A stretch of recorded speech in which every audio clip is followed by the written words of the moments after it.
6 de la tarde con 40 minutos y ya estamos al teléfono con la senadora y presidenta de Demócratas, Jimena Rincón. Senadora, ¿cómo está? Muy buenas tardes. Muy buenas tardes, ¿cómo están ustedes? Buenas tardes. Muy bien. Queríamos seguir conversando de toda la crisis de seguridad que estamos enfrentando. Ha sido como el monotema, desafortunadamente, que estamos viviendo en estos últimos días. Y hay una crisis sin duda, producto de esta oleada de homicidio. Y ustedes entregaron una propuesta de seguridad al gobierno y están exigiendo también la implementación de estados de excepción en la región metropolitana. Nos gustaría que nos explicara un poquito de qué se trata esta propuesta y por qué la insistencia en estos estados de excepción. Muchas gracias, Ramón, Mónica. Efectivamente, no es primera vez que estamos por este tema en La Moneda.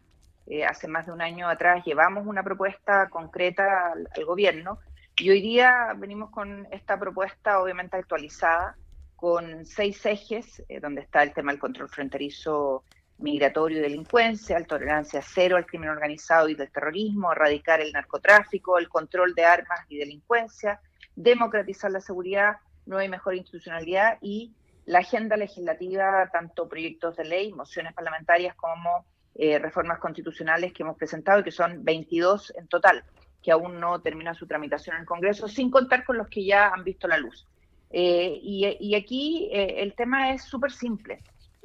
Nosotros creemos que más allá de que uno siempre pueda mejorar la legislación y actualizarla, lo concreto es que hoy existen herramientas jurídicas, constitucionales que el gobierno puede usar. El gobierno es el responsable de implementar las medidas de seguridad en el país y dentro de ellas, sin necesidad de estar dilatando las decisiones, el estado de excepción de emergencia es una que hoy puede usar el presidente de la República, obviamente acotándolo a no restringir libertades personales, pero que permitirían un control y un uso de no solo la inteligencia, sino que los equipamientos que tienen las Fuerzas Armadas para poder disminuir los niveles de violencia que vemos en la capital. Senadora, lo que pasa es que hemos entrevistado tanto expertos en esta materia y ninguno de ellos apoya los estados de excepción, no por un tema ideológico ni político, sino más bien porque dicen que es totalmente ineficiente, porque no llega a mayores recursos, no ayuda y además están pendientes, por ejemplo, los proyectos, la legislación en torno a las reglas del uso de la fuerza. Por tanto, ni siquiera mucho las Fuerzas Armadas quieren participar mientras no estén claras las reglas del juego. Entonces, ¿por qué insistir en esta materia cuando no hay evidencia en el mundo, digamos, que pruebe técnicamente que podrían ser un aporte? Bueno, simplemente porque es cosa de ver lo que ha pasado en la macrozona sur y en el norte con los estados de excepción, estado de infraestructura crítica en el norte, estado de excepción en el sur, y cómo ha bajado y disminuido los hechos de violencia y criminalidad.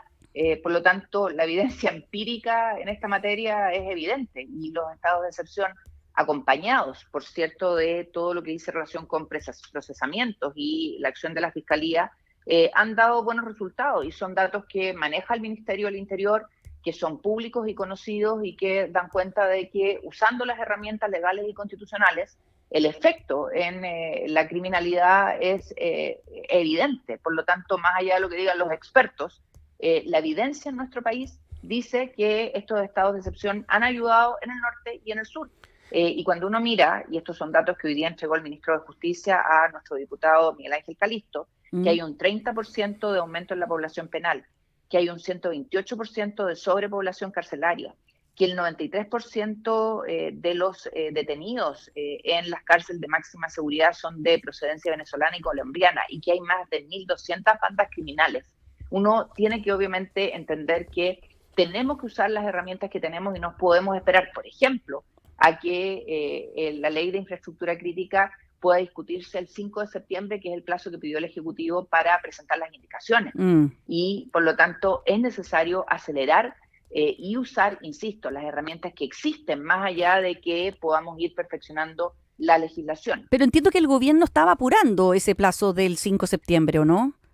Bueno, pero entiendo todavía que el propio ministro Elizalde, plazo, todavía no se termina de discutir la legislación y por lo tanto no existe esa herramienta en la mesa para ser utilizada y sí existen las que señalo. Otra herramienta que hay que usar es el control migratorio, que es el control preventivo migratorio de identidad que se legisló, una iniciativa de la diputada Joana Pérez, que en el norte se está usando, pero no se usa en todo el país. Aquí en la región metropolitana es algo que debiera usarse y se ha preferido el empadronamiento en lugar de usar una herramienta legal que ya existe. Senadora, el hecho de que el gobierno, incluso agregando más a su argumentación, en algún instante ha hecho puntos públicos a través de datos que ha entregado autoridades del Ministerio del Interior para reconocer, argumentar también y solicitar la ampliación del estado de excepción en la macrozona sur del país en los resultados que se ha tenido. ¿Cree entonces que queda el gobierno un poco atrapado en sus propias palabras el hecho de señalar que por qué en un lado funciona y que por qué en el otro no podría o no debiera funcionar, pese a que en algunas declaraciones se han señalado que es una medida que no está descartada del todo, pero que está en observación solamente? Bueno, yo creo que tú remontas en el clavo, ¿no? Cuando el propio gobierno da las cifras, y esto lo vemos cada 15 días en el Parlamento cuando se renuevan los estados de excepción constitucional. Obviamente que el contar con un estado de infraestructura crítica en el norte, contar con estado de excepción de emergencia en el sur, sumado obviamente a la persecución penal, ha dado resultados y esos resultados son evidentes. Entonces, no quiero repetirlos, pero de verdad los datos son bien contundentes. Por lo tanto, negarse a usar una herramienta que ya existe, cuando además, ustedes lo vieron, ustedes lo reportearon, en 4 días, donde estaba el, entre comillas, feriado largo, mueren 20 personas en la capital, tenemos un problema. Eso tenemos que abordarlo porque hoy día, y yo estuve en mi semana regional en el Maule, estuvimos ahí en varias comunas, en la capital de Maule, Talca, en un sector que es un barrio de clase media, donde, el sector de las rastras, me dicen, senadora, aquí los portonazos, los robos, los atracos, los encañonamientos, y el día jueves en la tarde un intento de secuestro, son algo que vivimos a diario.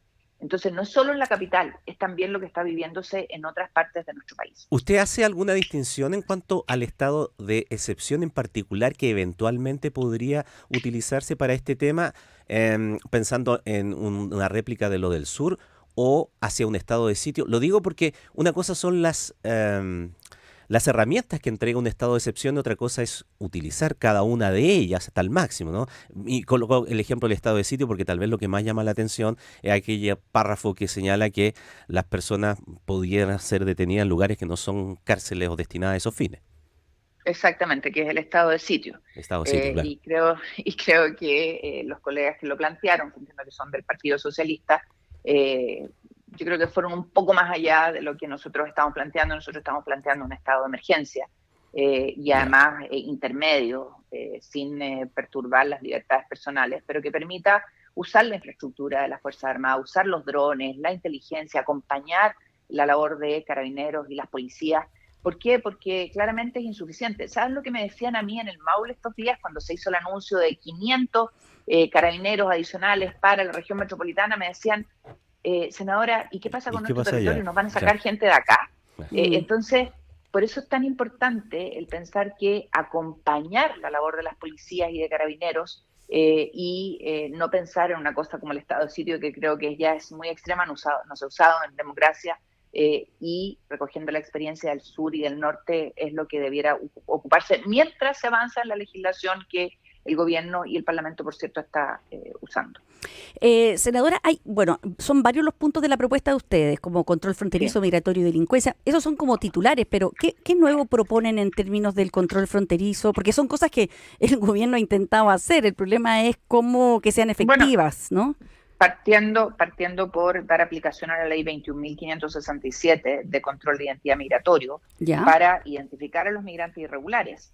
¿Qué es eso? Los decretos de expulsión, el rol de las Fuerzas Armadas y de la infraestructura crítica, y proponemos mantener permanentemente a las Fuerzas Armadas en el control fronterizo. Nosotros presentamos una reforma constitucional que lamentablemente, salvo haber sido aprobada en general en la Comisión de Constitución, el gobierno no ha querido darle respaldo ni urgencia. Exigencia de autosustento. Los turistas deben acreditar al menos $2.000 para ingresar al país. Todo el tema del tráfico de autos y partes, crear una barrera y evitar tráfico de vehículos robados y aumentar las penas para estos delitos. Hay un proyecto de ley para seguridad de autopistas, que también presentamos el boletín 15.253-09, las urgencias legislativas en distintas materias, el de que dice relación con la declaración de refugiados, el que sanciona la expulsión por reingreso, las nóminas de pasajeros en buses interregionales, la modificación a la ley de aduanas, la seguridad en vías y delitos de encerrones y puertonazo. O sea, hay material legislativo y medidas administrativas que debieran implementarse para hacer efectivo este control fronterizo, migratorio y delincuencia. O sea, es decir, usted dice que el gobierno en el fondo no ha sido rápido en términos de la legislación o de utilizar las herramientas que ya tiene en su poder. Lo dijimos con toda claridad hoy día, lo dijo el vicepresidente del Senado, no se necesita esperar legislación para ocupar la que ya tenemos. Y creo que eso es muy importante, porque si no, siempre le chuteamos al córner, ¿no? En jerga futbolística. Creo que hoy día con las herramientas que hay, uno podría avanzar, y los mejores ejemplos son los que el propio gobierno da, y Ramón lo decía, en ¿no es cierto?, el resultado, ¿no es cierto?, del norte y del sur, macrozona norte y macrozona sur, con los estados de excepción constitucional. ¿Y a qué se refieren con democratizar la seguridad? Cuando nosotros vemos lo que está pasando, vemos que la gente más sencilla está siendo afectada. Y aquí, en democratizar la seguridad, tenemos el fortalecimiento de la coordinación interinstitucional. Proponemos la creación de la Fuerza de Tarea Regional contra el Crimen Organizado y los Centros de Inteligencia Regionales, que no quede solo en Santiago, ampliar las calles, el programa de Calles Sin Violencia, implementando intervenciones policiales coordinadas con enfoque estratégico en comunas beneficiadas por el plan de como colindantes, y la coordinación con las municipalidades. Ahí hay un boletín que es el de seguridad municipal, el boletín 15.940-25, que creemos que es un tema que hay que abordar con mucha decisión. Respecto de la contingencia, con el anuncio del día de hoy de la cárcel de alta seguridad, que ya el gobierno define que tendría que ser aquí en Santiago, y utiliza este argumento y una ley específica que permite la ampliación del entorno que ya existe hoy día. ¿Le parece, senadora, una buena salida? Mira, nosotros hemos dicho hasta el cansancio que no estamos en contra de una nueva cárcel de alta seguridad, vamos a respaldarlo, pero también hemos dicho que no creemos que se tenga que legislar para eso.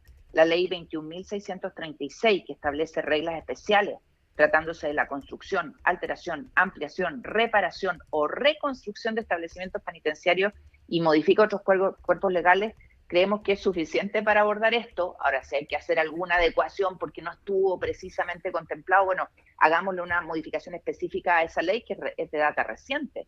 Y no nos metamos en la discusión de un megaproyecto cuando la verdad es que hace nada. Esto se promulgó el 28 de noviembre del año 2023, se publicó el 14 de diciembre del año pasado, claro, y está vigente. Entonces, tratemos de aprovechar los instrumentos que ya existen y no chuteemos, insisto, para el Parlamento temas que ya se abordaron. Pero ahí, por ejemplo, la alcaldesa de Santiago dice que se está improvisando, se está saltando incluso hasta la institucionalidad. Bueno, tendrá, ¿no es cierto?, la alcaldesa que ver con su gobierno por qué le dice aquello cuando hoy día la legislación lo contempla, y es algo que obviamente se hace necesario. Y además sería bueno que la alcaldesa se preocupara de ver con el Ministerio del Transporte y ella misma que en la que hoy día existe, no existan vehículos estacionados afuera que son focos, obviamente, de peligrosidad para los propios gendarmes que están en la cárcel de alta seguridad que hoy día tenemos en la capital. Oiga, y en relación a el control de armas, porque es otro de las propuestas que ustedes ofrecieron, ¿qué se puede hacer más para el control de armas, que parece ser que también es como uno de los elementos más claves de este problema? Bueno, uno tiene que ver con el propio estado de excepción constitucional en la región metropolitana.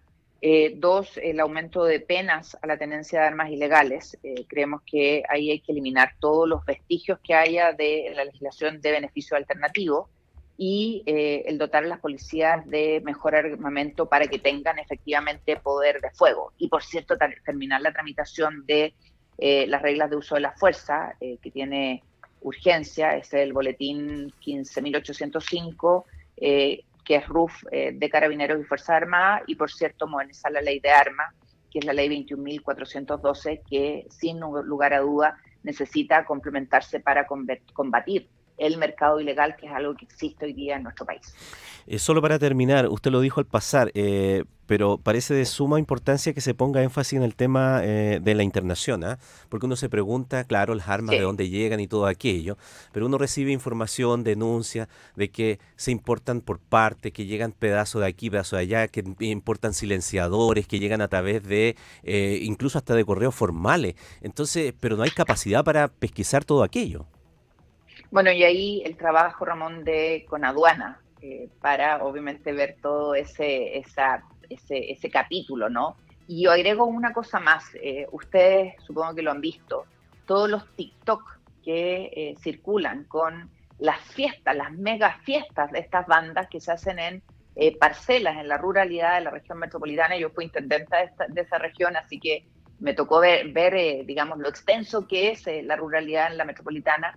Y ahí ocupar la capacidad de drones, de fiscalización, de seguimiento, porque se podría detener y controlar de mejor manera cosas que están a vista y paciencia de todos en las redes sociales. Así es. Bueno, muchísimas gracias, senadora Jimena Rincón y presidenta de Demócratas, por conversar con nosotros. Que esté muy bien. Buenas tardes. Muchas gracias a ustedes, que estén bien.